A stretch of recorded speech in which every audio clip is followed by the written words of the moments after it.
The wind howled outside the old house, its eerie wail slicing through the night's stillness.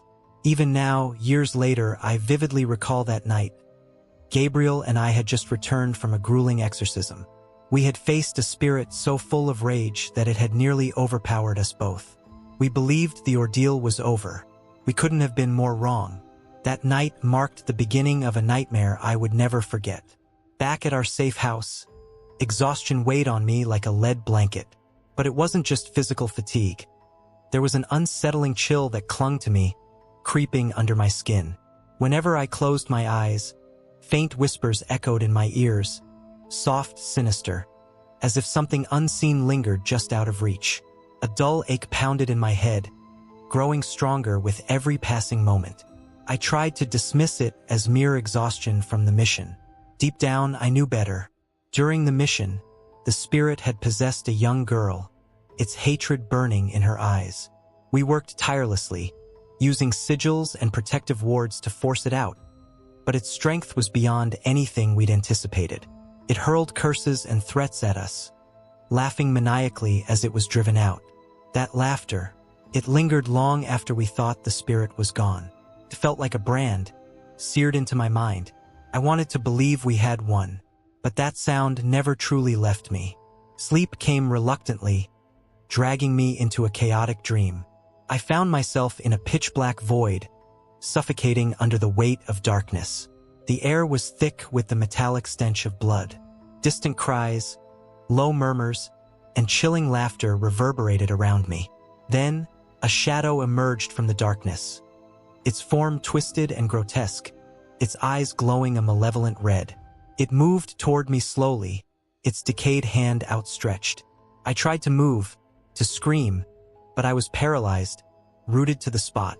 The shadow's cold grip closed around my throat, and I jolted awake, gasping for breath, drenched in sweat. I glanced down at my arm and felt a surge of icy fear. There, faint but unmistakable, was a scratch, exactly where the shadow had touched me in the dream. My mind raced, grasping for a logical explanation. Perhaps it was a coincidence, I thought. I rubbed at the mark, hoping it would fade, but it remained. The fear took root, and I did what any frightened person might. I chose to stay silent. I didn't want Gabriel to worry, and I wasn't ready to face the truth. Morning arrived, bringing a pale light that did little to dispel the lingering shadows. I felt drained, as if something vital had been siphoned away overnight. Gabriel noticed immediately. His sharp eyes studied me, a frown creasing his brow. "You didn't sleep well, did you?" he asked, his tone a mix of concern and suspicion. I forced a smile, trying to appear nonchalant. "Just tired. The mission took more out of me than I thought," I replied, avoiding his gaze. Deep down, I knew he didn't believe me. "Are you sure?" Gabriel pressed, his voice low, probing. Years of experience had taught him to spot trouble even when it tried to hide. His gaze never left me, searching for any sign of a lie. Desperate to deflect, I shrugged. "It's nothing, really. That spirit's curse was nasty. It's probably just lingering effects." My attempt at casualness fell flat, and I could see the doubt in Gabriel's eyes. Beneath the surface, I was terrified. I knew something was wrong, but admitting it felt like opening a door to something far worse. The days that followed were unusually cold. The wind outside rattled the windows, and the house felt darker than usual. Shadows seemed deeper, stretching into places they shouldn't reach. I tried to keep busy, organizing our tools and records with Gabriel. But every so often, a chill would race down my spine, and I'd swear something was watching me. The feeling was suffocating. Gabriel didn't push the matter further, but I knew he was watching me. His silence was heavy, filled with unspoken concern. I could only hope that whatever I was feeling would pass. But deep down, I sensed it. This was just the beginning. The darkness had left its mark, and it wasn't done with me yet. Night descended again, bringing with it an oppressive darkness that seemed to sink deeper into my mind. I found myself in the dimly lit kitchen, hands wrapped around a cup of tea that had long since gone cold. Gabriel was in the study, his nose buried in ancient grimoires and texts, always preparing for what might come next. His focus was a gift I envied. My own mind felt splintered, each thought cutting in a different direction, none of them offering clarity. I absently rubbed the faint scratch on my arm, a lingering reminder of that nightmare, if that's all it had been. The whispers hadn't stopped. Every time I closed my eyes, they grew louder, echoing in a language I couldn't grasp. But their meaning was clear: rage, pain, and a cold, relentless desperation.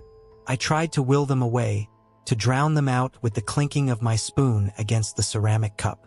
When I opened my eyes again, I saw it, a shadow moving just at the edge of my vision. My pulse quickened. I stood abruptly, nearly knocking the chair over. The candle flickered wildly, casting distorted shapes against the walls. I forced myself to search the room, my heart pounding. There was nothing, just shadows playing tricks, or so I told myself. The days blurred together after that. I tried to stay busy, helping Gabriel fortify the protective wards around our home, poring over case files, anything to keep my mind occupied. But the unease never left. Worse, I started losing time. One moment, I'd be in the study with a book in hand. The next, I'd find myself standing outside, my fingers numb with cold, unable to remember how I'd gotten there. At first, I convinced myself it was exhaustion. We'd faced taxing missions before, and recovery was never simple. But this was different.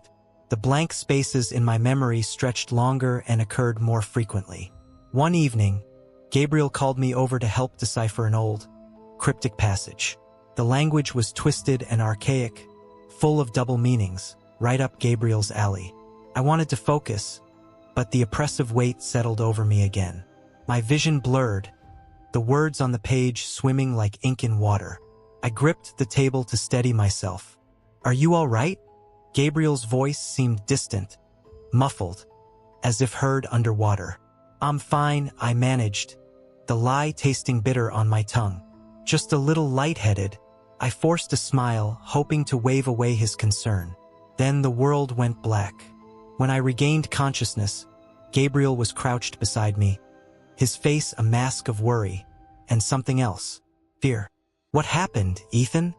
His voice was sharp but controlled. Gabriel rarely let emotions slip. I tried to speak, but my throat felt parched. I moved to sit up and saw the marks. Deep scratches down both my arms, fresh blood drying on my skin. My hands trembled. Gabriel's gaze darkened as he examined the wounds. "These aren't from a fall," he said, his tone grim. "Something's doing this to you." His grip tightened around my wrist. "You need to tell me what's going on." I wanted to spill everything. The dreams, the whispers, the flashes of darkness lurking just beyond sight. But when I opened my mouth, something twisted inside me, choking back the words. Instead, a wave of anger rose, hot, burning, and foreign. I said, "I'm fine." I snapped, yanking my arm away. The venom in my voice shocked even me. Gabriel's eyes widened for a fraction of a second, then narrowed with concern. "Ethan, this isn't you," he said softly. "Whatever it is, we'll face it. But you need to trust me." I wanted to believe him. I wanted to trust that together we could unravel whatever darkness was tightening its grip on me. But as I met his gaze, the shadows in the room seemed to writhe and whisper, a cold pulse at the base of my skull. I clenched my fists, fighting the rising tide of panic and anger. The days that followed grew darker. I would wake in strange places, once in the courtyard, another time at the edge of a cliff, staring down at jagged rocks below. My clothes were often torn, my skin marked with fresh scratches and bruises I couldn't explain. Gabriel watched me closely, his worry plain to see, though he tried to mask it with resolve. He searched for clues, diving deeper into grimoires and reaching out to old allies. But I could feel the fear building, not just for me, but of me. Then came the night it all spiraled out of control. I woke with a start, standing in the middle of the kitchen, my hands clenched around a knife. The blade gleamed in the faint light, streaked with blood. I dropped it instantly, the clang echoing through the room. My breath came in ragged gasps. There was no one else around, thank God. But my shirt was torn, my chest crisscrossed with fresh cuts that stung with every movement. Gabriel burst into the room, drawn by the noise. His eyes took in the knife, the blood, and me. "It's inside you, isn't it?" His voice was calm and steady, but I could see the tension coiled in his body, ready to act. Tears blurred my vision. I don't know when it started. "We'll get it out," Gabriel promised, stepping closer. "No matter what it takes." I wanted to believe him. I clung to that hope like a lifeline. But deep inside, the whispers only laughed. The shadows danced, curling closer. Whatever had taken hold of me wasn't going to let go without a fight. The air in the house grew colder with each passing day. It was as if whatever had taken root inside me was leaching the warmth from the very walls. Gabriel and I tried to maintain some semblance of normalcy, but it was a losing battle. Every night brought new horrors, phantom footsteps echoing through the hallways, doors creaking open and shut on their own, and whispers that seemed to come from everywhere and nowhere all at once. Gabriel fortified every protective ward he could think of. Salt lines, sacred symbols, iron charms. He even called in favors from old contacts to obtain rare talismans meant to repel spirits. But whatever was inside me wasn't deterred. If anything, it seemed to revel in our efforts, mocking us by breaking through every barrier we erected. One evening, as the sun dipped below the horizon, I sat in the study, trying to read through old journals. The words blurred together, my concentration shattered by the relentless whispers. They had grown louder, more insistent. I could almost make out individual voices now, pleading, taunting, demanding. I pressed my palms to my ears, willing it all to stop. But instead of silence, I heard a low chuckle, deep and mocking. "What's wrong, Ethan?" the voice purred. It was my own voice, but twisted, darker, colder. "Afraid of what you can't control?" I bolted upright, my chair clattering to the floor. My breath came in short, ragged gasps. Gabriel appeared at the doorway, his expression a mix of worry and determination. "It's getting stronger," he said. It wasn't a question. I nodded, unable to speak. I could feel it now. A heavy, suffocating presence coiled around my mind, waiting for a moment of weakness to strike. "We have to do something," I finally managed to say. I can't keep fighting it alone." Gabriel stepped into the room, his movements cautious, as if approaching a wild animal. "We will," he said, his voice steady. "But I need you to trust me. Whatever happens, you have to hold on to yourself." The rest of the evening passed in tense silence. Gabriel worked tirelessly, gathering supplies and preparing for what he called a counterpossession ritual, a desperate measure meant to confront and weaken the entity within me. I tried to help, but every time I touched a protective symbol, it burned like fire against my skin. The entity laughed, reveling in my pain. I clenched my teeth, refusing to give it the satisfaction of seeing me break. As night fell, Gabriel explained the ritual. "It's dangerous," he said, his eyes meeting mine. "For both of us. There's a risk it could push the entity deeper, make it stronger. But it's our best shot." "I don't have a choice," I replied, the weight of the entity pressing down on me, a constant reminder of what was at stake. "We have to try." We prepared the ritual in the main room, clearing the space of anything that could be used against us. Candles were lit, their flames flickering in an unseen wind. Gabriel drew intricate symbols on the floor, each one meant to bind and weaken the spirit. He placed a silver bowl filled with purified water at the center and handed me a small vial of bitter-tasting herbs. "Drink," he instructed. "It will help you resist." I swallowed the mixture, gagging at the taste. Almost immediately, I felt a burning sensation spread through my veins. The entity recoiled and I doubled over in pain. "It's starting," Gabriel said, his voice tight with focus. "Stay with me." The ritual began. Gabriel chanted in an ancient tongue, his words resonating with power. The air around us grew heavy, crackling with energy. The entity inside me roared, a deafening sound that echoed through my skull. Shadows writhed along the walls, taking on grotesque shapes. My body convulsed and I fell to my knees. "Focus, Ethan," Gabriel's voice cut through the chaos. Don't let it take control. I fought to hold on to myself, clawing through the haze of rage and despair that threatened to consume me. The entity's voice was in my head, whispering promises of power and freedom if I would just let go. Images flashed before my eyes, scenes of destruction and death, all at my hands. I felt sick, but I couldn't give in. Not now. Gabriel's chants grew louder, the symbols on the floor glowing with a blinding light. The entity screamed, and my vision blurred. I could feel it trying to claw its way out, tearing at my mind and body. Pain seared through me, unlike anything I'd ever known. My limbs felt like they were being pulled apart. For a moment, I considered giving in just to make it stop. But then I heard Gabriel's voice again, strong and unwavering. You're stronger than this. Don't let it win. Something inside me snapped. I screamed, channeling every ounce of willpower I had left. The light from the symbols flared, and the shadows recoiled, shrieking. The pressure in my mind lessened, and I felt the entity's grip weaken. Gabriel stepped closer, his hands steady despite the chaos around us. He placed one hand on my forehead, the other gripping a talisman that glowed with intense, white light. By the power that binds, I cast you out, he commanded. The entity roared one last time, a sound of pure fury and desperation. Then, with a final surge of pain, it was gone. I collapsed, gasping for air. The room fell silent, save for the crackling of the candles. Gabriel knelt beside me, exhaustion etched into every line of his face. It's not over, he said quietly.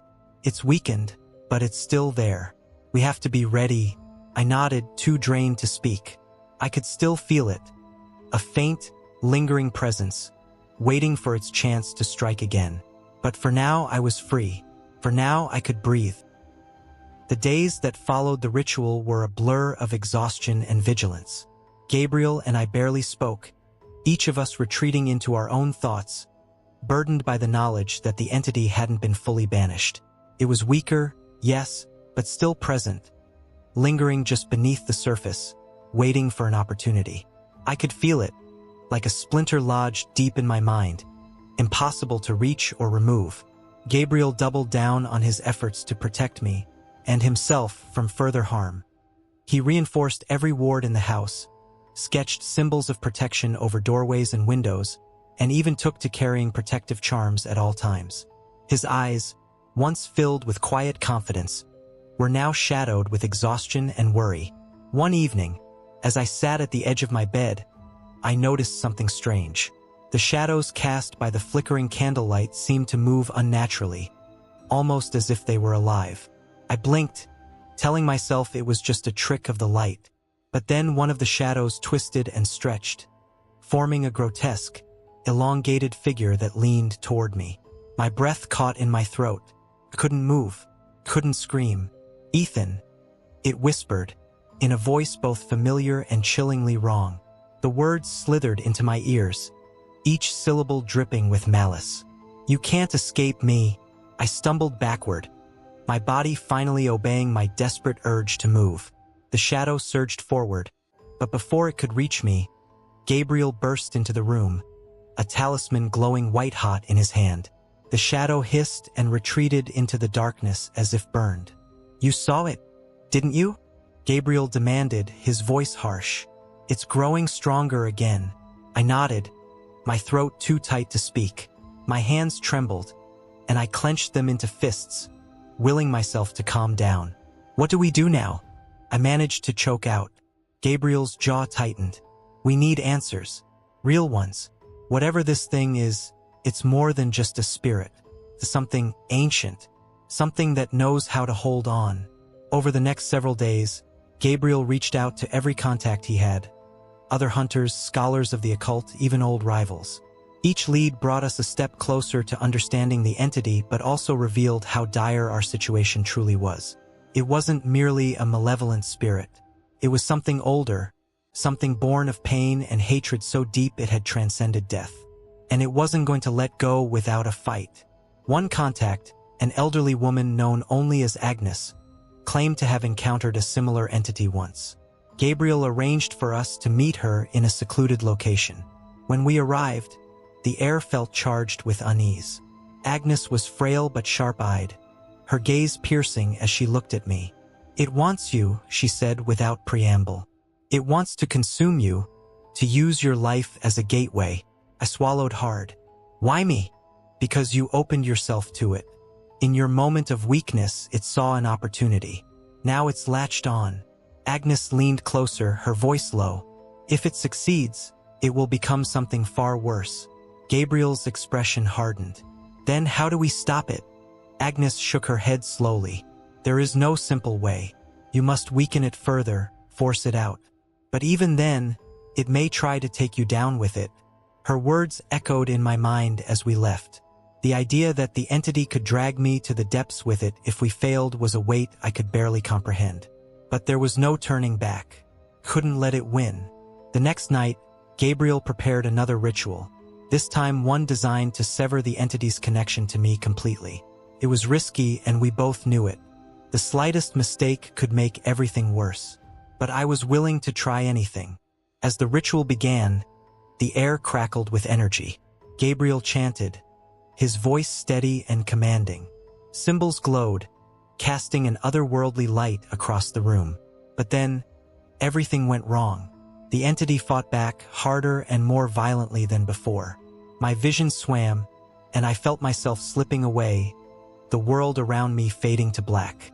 In the darkness, I faced the entity, not as a disembodied presence, but as a monstrous shape with eyes like burning coals. "You're mine," it hissed, its voice reverberating through my soul. "You cannot fight what you are." Fear gripped me, but I refused to surrender. I fought back, calling on every ounce of willpower I had. Memories of my life before the darkness flooded my mind. Moments of hope, laughter, determination. I clung to them like a lifeline. Gabriel's voice cut through the void. "Ethan, fight it." With one final surge of strength, I pushed against the entity, forcing it back. The light of the symbols flared, and the connection snapped. I collapsed to the floor, gasping for breath. The entity was still there, but its grip had weakened. Gabriel knelt beside me, exhaustion mirrored in his eyes. "This isn't over," he said quietly, "but we've bought ourselves some time." I nodded, my body trembling from the effort. The battle was far from won, but for the first time in days, I felt a glimmer of hope. Together, we would find a way to end this. We had to. The days that followed were a harrowing mix of exhaustion and paranoia. Every shadow seemed to stretch too far, every flicker of movement enough to send my pulse racing. Gabriel had taught me to trust my instincts, but now those instincts betrayed me at every turn. The entity's grip had loosened, but it wasn't gone. It was lurking, waiting for another chance to seize control. To keep it at bay, Gabriel and I buried ourselves in research. He pored over ancient texts, looking for any scrap of information that might give us an edge. I tried to help, but the whispers in my head made concentration nearly impossible. Though they were quieter now, they lingered at the edge of my awareness, like echoes of a nightmare I couldn't wake from. One evening, Gabriel found something, a reference to a forgotten ritual designed to permanently sever a spirit's connection to its host. It was dangerous, of course. Most rituals of this nature were, but it offered a sliver of hope.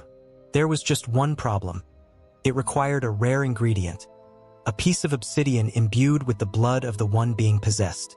"That's me," I said, staring at the page. "The blood part, I mean."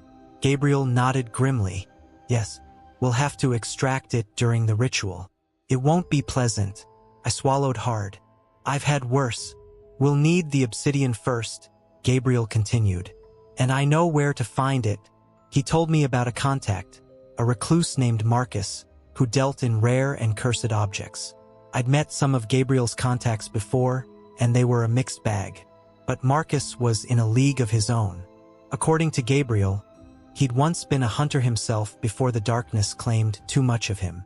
Now he was more rumor than man, living on the fringes of society, surrounded by things best left forgotten. The journey to Marcus's lair was long and treacherous. We traveled through dense forests and winding paths, the air growing colder with every step. By the time we reached his home, a crumbling stone building half swallowed by nature, I was on edge. The place exuded a palpable sense of wrongness, as if the world itself was trying to forget it existed. Marcus greeted us with a smile that didn't reach his eyes. He was gaunt, his skin pale and sallow, and his gaze was as sharp as broken glass. "Gabriel," he rasped, "I wondered when you'd come crawling back." "Marcus," Gabriel replied, his tone cautious.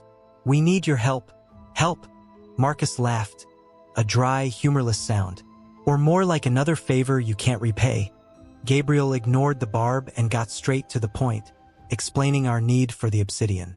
Marcus listened, his expression unreadable. When Gabriel finished, Marcus leaned back, steepling his fingers. "I have what you need," he said slowly, "but it comes at a price." "What do you want?" I asked, unable to keep the edge from my voice. Marcus's gaze shifted to me, and for a moment, I felt like a specimen under a microscope. "It's not what I want," he said. "It's what you're willing to give." His words hung in the air, heavy and suffocating. I glanced at Gabriel, who gave a barely perceptible nod. We didn't have a choice. "What do you want me to do?" I asked. Marcus's smile widened, revealing yellowed teeth. "There's a spirit bound to these grounds. A spirit I need freed. Do that, and the obsidian is yours." Gabriel tensed. "That's a dangerous game, Marcus."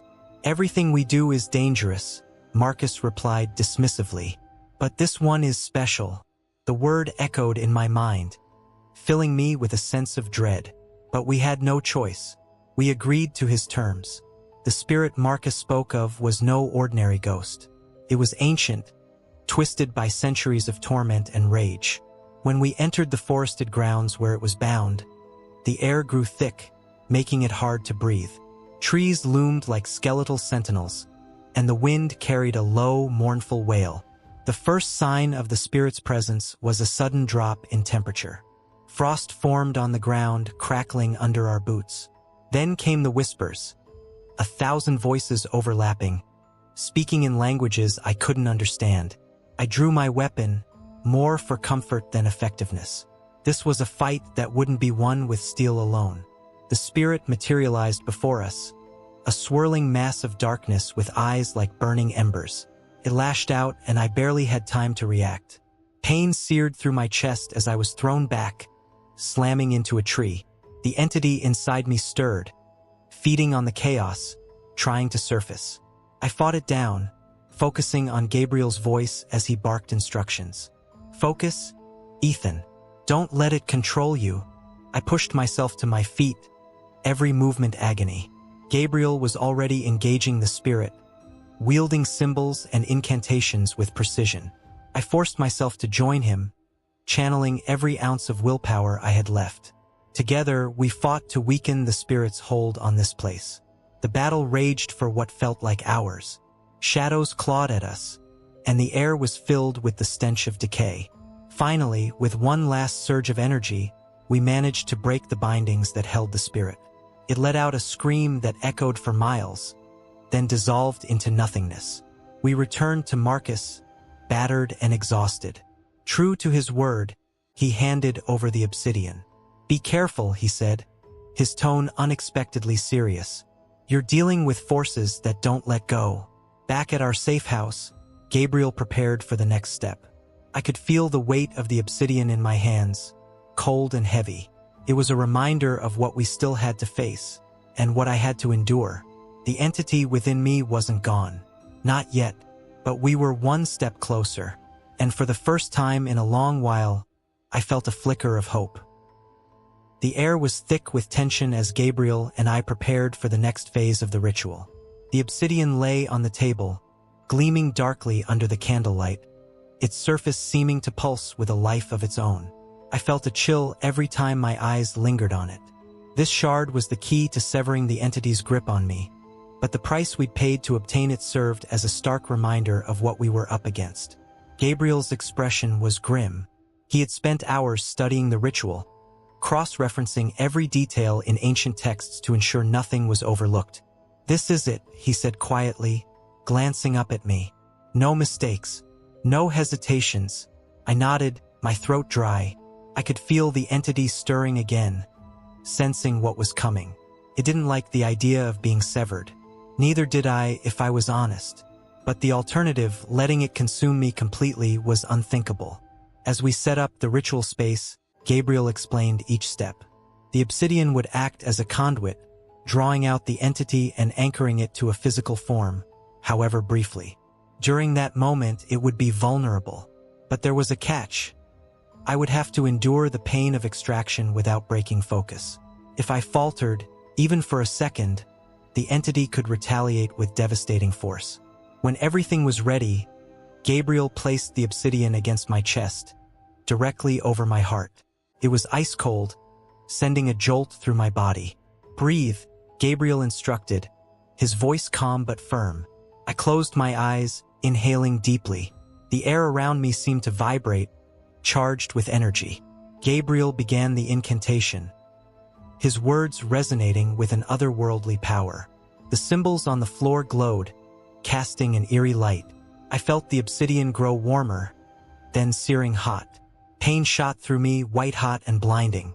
The entity inside me roared, its rage and fear mingling with my own. Shadows writhed along the walls, taking on monstrous forms. "You have to fight it, Ethan," Gabriel's voice cut through the chaos, anchoring me. I gritted my teeth, sweat pouring down my face. The entity clawed at my mind, filling it with visions of horror. People I'd lost, mistakes I'd made, every regret and doubt magnified 1,000-fold. It whispered promises of release, of power beyond my imagining, if I would just let go. I nearly did. The temptation was strong, the pain too much to bear. But then I remembered Gabriel's words, no mistakes, no hesitations. I clung to that thought like a lifeline, pushing back with every ounce of strength I had left. The obsidian pulsed, and I felt something shift, a dark, malevolent force being drawn out of me. My body convulsed and I tasted blood. The entity's voice rose to a deafening crescendo, a mixture of rage and despair. "You are nothing without me," it screamed, its words echoing in my skull. I forced myself to speak, my voice hoarse and raw. "You don't control me." The symbols on the floor flared, their light blinding. For a moment, everything was silent. Then, with a final, bone-deep wrenching sensation, the entity was ripped free. The obsidian glowed bright red, absorbing the entity's essence.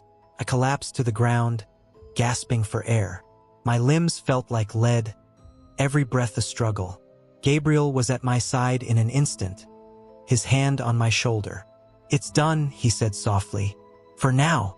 I nodded weakly. The room was still, but the air was heavy with the lingering presence of the entity. It wasn't gone, not completely. We'd weakened it, trapped it, but it was still there, waiting for a chance to return. I could feel it like a splinter in my mind. Over the next few days, Gabriel kept a close eye on me. We both knew the entity's influence could still resurface, even in its weakened state. I spent hours meditating, strengthening my mental defenses, and relearning how to trust my own mind. It wasn't easy. The shadows were always there, lurking at the edge of my vision. One night, I woke to the sound of whispers again. For a moment, fear clawed at me, but I forced myself to listen, to confront the darkness instead of running from it. The whispers were faint, disjointed, a reminder of what we'd faced and what was still to come. Gabriel joined me in the kitchen, his presence a reassuring weight. "You're stronger than it is," he said simply, handing me a cup of tea. "You've proven that." I took the cup, my hand steady for the first time in days. "I hope so." We drank in silence, each lost in our own thoughts. The battle was far from over, but we'd survived this round. Together, we would face whatever came next. And if the entity dared to strike again, we'd be ready. The days after the ritual were a test of endurance. Though the entity's grip had weakened, its influence still lingered like a faint shadow at the edge of my consciousness. Gabriel remained vigilant, keeping watch over me at all times. I knew he was exhausted, but he never let it show. He couldn't afford to. Neither of us could. The air in the house felt heavy, oppressive, as if it knew what we'd been through. Every creak of the floorboards, every flicker of candlelight carried a sinister undertone. Gabriel reinforced the wards daily, carving fresh symbols into the wood, sprinkling salt in strategic places, and muttering incantations under his breath. I tried to help, but the truth was, I was struggling just to keep myself together. One evening, as I was sorting through our supplies, a sharp pain shot through my head. I stumbled, clutching at the edge of the table. The whispers returned, louder than before, overlapping and frantic. Images flashed before my eyes, distorted, nightmarish visions that made my stomach lurch. Blood, fire, and a feeling of suffocating despair. I barely registered Gabriel's hand on my shoulder, grounding me. "It's trying to push back in," he said, his voice tight. "It's not giving up." "I know," I managed to reply, my voice strained. "But why now? I thought we weakened it." Gabriel's brow furrowed. "It's more than that. It's adapting." He pulled out one of the grimoires, flipping through its pages. "Entities like this don't just give up when they're cornered. They change tactics." He was right. The entity had been quiet since the ritual, but now it was making its move. I could feel it, like a predator circling, waiting for the perfect moment to strike. And then it hit me. The entity wasn't just trying to regain control. It was setting a trap. "We need to find out what it's planning," I said, my voice trembling with the weight of realization. "If it's adapting, then we're already behind." Gabriel nodded. "Agreed. But that means taking a risk. We need to provoke it, draw it out." I knew what he was asking. We would have to bait the entity, force it to reveal itself. The idea filled me with dread, but there was no other way. We couldn't let it regain its strength. Reluctantly, I agreed. The next night, we prepared for the confrontation. Gabriel created a controlled ritual space, marked by symbols and warding sigils. "This will contain it," he explained, his gaze hard. "At least long enough for us to see what it's planning." I stepped into the circle, feeling the protective energy hum beneath my feet. The obsidian shard lay at the center, its surface dark and unyielding. Gabriel began the ritual, chanting in the same ancient language he'd used before. I closed my eyes, focusing on my breathing.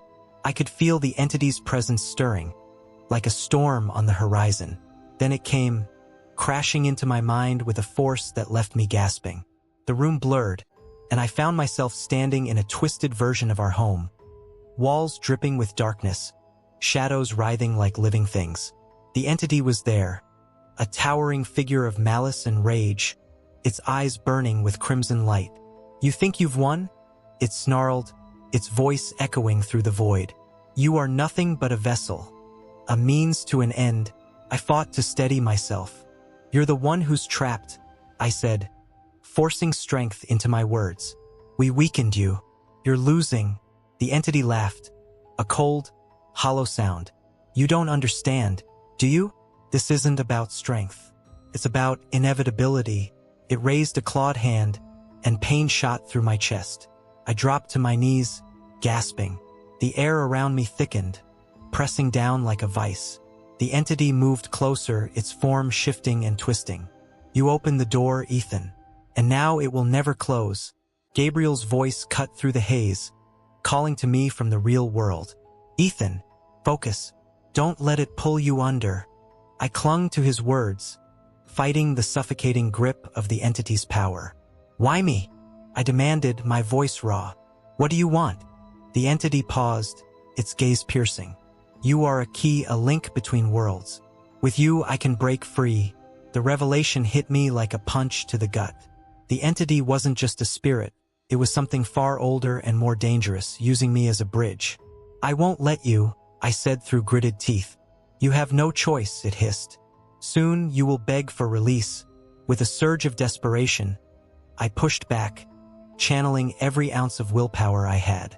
The entity roared, its form flickering. Gabriel's chanting grew louder, the symbols around me glowing with fierce light. The pressure lessened, and I felt the entity's hold weaken.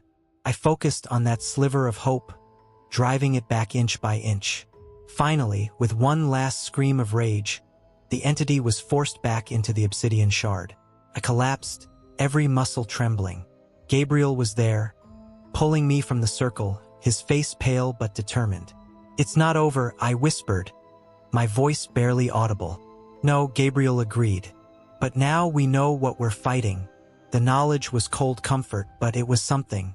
The entity had revealed its true purpose and its desperation. That meant we still had a chance to stop it. Together, we would find a way. We had to. The obsidian shard lay shattered at our feet, its remnants faintly glowing with a dark, dying light. The air around us was thick with the aftermath of the ritual, a heavy silence settling over the room. I staggered, every ounce of strength drained from me. Gabriel's hand gripped my arm, steadying me as I fought to stay upright. Celine stepped forward from the shadows. She had arrived at Gabriel's urgent call, a skilled ally from the Covenant of Aegis, and her presence was both a relief and a reminder of how far things had spiraled out of control. Her gaze fixed on the broken pieces of the obsidian. "It's weakened," she said, her voice steady but tinged with exhaustion. "But this isn't over. The remnant's essence remains fragmented. It will seek to rebuild itself." I nodded, the reality of her words settling heavily on my shoulders. The battle had taken everything we had, but it was only one step in a larger war. "What now?" I asked, my voice rough from the strain. Celine's eyes met mine, cold and determined. "We hunt. We find every remaining fragment and destroy them before they can gather strength. There can be no hesitation." Gabriel spoke up, his tone firm. "We can't do this alone. We'll need allies, information, and resources. This fight is bigger than us." Celine inclined her head slightly, acknowledging the truth of his words. "The Covenant will aid you as long as the threat remains. But know this, each fragment will be more cunning, more desperate. It will exploit every weakness." I felt a chill run down my spine. The remnant's influence still lingered, a faint echo of its malevolence scratching at the edges of my mind. "Then we make sure it never has a chance," I said, more to myself than to anyone else. Gabriel squeezed my shoulder, a silent show of support. "We've come this far. We won't back down now." For a moment, the three of us stood in the dim light of the ritual room, surrounded by the faint glow of broken wards and shattered symbols. We were bruised, exhausted, and uncertain of what lay ahead, but we were resolved. As we began to clear away the remnants of the ritual, a soft breeze stirred the air, a reminder that the fight was far from over. Shadows still lingered, and the darkness we'd faced had left its mark. But together we would face whatever came next. Celine turned to leave, pausing at the doorway. "Rest while you can. The next battle will come sooner than you think." With that, she vanished into the night, leaving Gabriel and me alone. The weight of everything we'd endured pressed down on me, but I refused to let it crush me. The remnant might still be out there, but so were we, and we weren't done fighting. Thank you for joining us for Episode 7 of The Apprentice and the Hunter, Dark Forces Unleashed. Your support keeps the darkness at bay and helps us continue telling these thrilling tales. We'd love to hear from you. If a dark entity tried to possess you, which would you choose? Option A, fight it head-on with every ounce of strength you have. Option B, trust a friend or mentor to help free you, even if it risks both your lives. Option C, try to make a deal with the entity. Better to join it than fight. Drop your answer in the comments below. We love reading your thoughts and theories. See you in the next battle against the shadows.